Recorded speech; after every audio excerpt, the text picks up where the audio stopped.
Hi everyone, welcome to the Highlights from Ukraine podcast, your daily audio summary of the latest news reported in the Ukrainian media.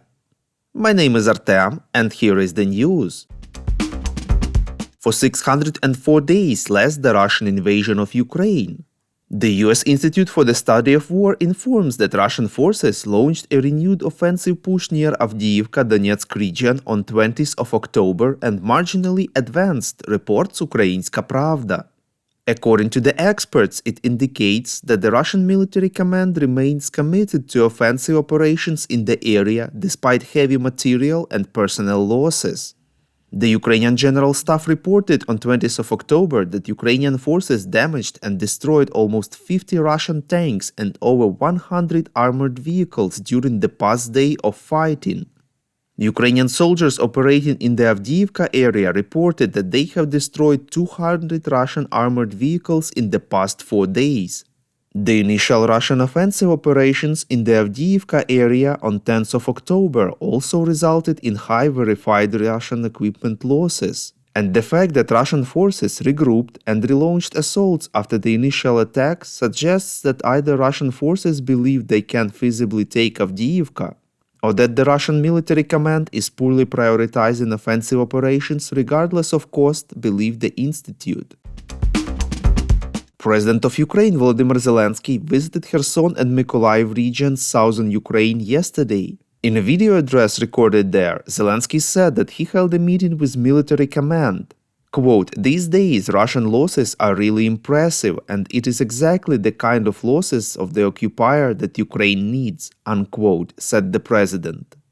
He expressed gratitude to all Ukrainians who are holding their ground and destroying the occupier day after day. "We would really appreciate if you could recommend us to your friends and family as well as share information on social media. This way more people would learn about the podcast and truth about Russia's invasion of Ukraine." Yesterday, the German government reported on the shipment of another package of military aid to Ukraine over the past week, reports Ukrinform. As stated on the German government's website, Ukraine has received 3 Gepard self-propelled air defense systems in addition to the 46 already sent, as well as 20 reconnaissance drones, 1 Beaver bridge paver, 3 HX-81 tractors with 3 semi-trailers, 13 border guard vehicles and almost 4,000 smoke artillery shells. Volodymyr Zelensky also held a phone call with German Chancellor Olaf Scholz. According to the president, they were discussing military support, in particular air defense. As expected, the White House asked the US Congress for nearly $105 billion to fund assistance for Ukraine, Israel and US border security, reports European Pravda. President Joe Biden's largest request in this package, more than $61 billion, is for Ukraine. Biden also called for an additional $14.3 billion for Israel, another $2 billion for Taiwan and Indo-Pacific security, and just over $9 billion for humanitarian aid.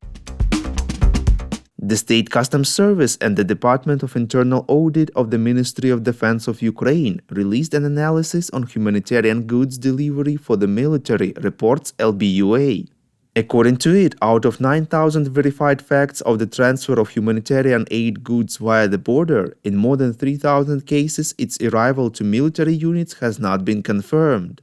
It is noted that such facts were discovered thanks to the introduced mechanism of joint control over the arrival of humanitarian goods to the military units. It provided an opportunity for prompt exchange of information regarding confirmation of receipt of such goods by military formations and identification of risky customs clearances.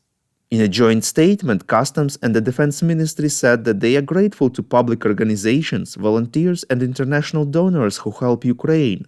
Quote, "At the same time, we remind you that the import of commercial goods under the guise of humanitarian aid is a violation of the current legislation." Thank you for listening to the Highlights from Ukraine podcast. We're a commercial initiative of just 2 people and we need your help to grow. Share information about the podcast, rate us in the app, subscribe to our Patreon. With your support, we are getting better. We call on you to demand from governments of your countries to impose the toughest sanctions possible on Russia and its citizens to stop their invasion of Ukraine.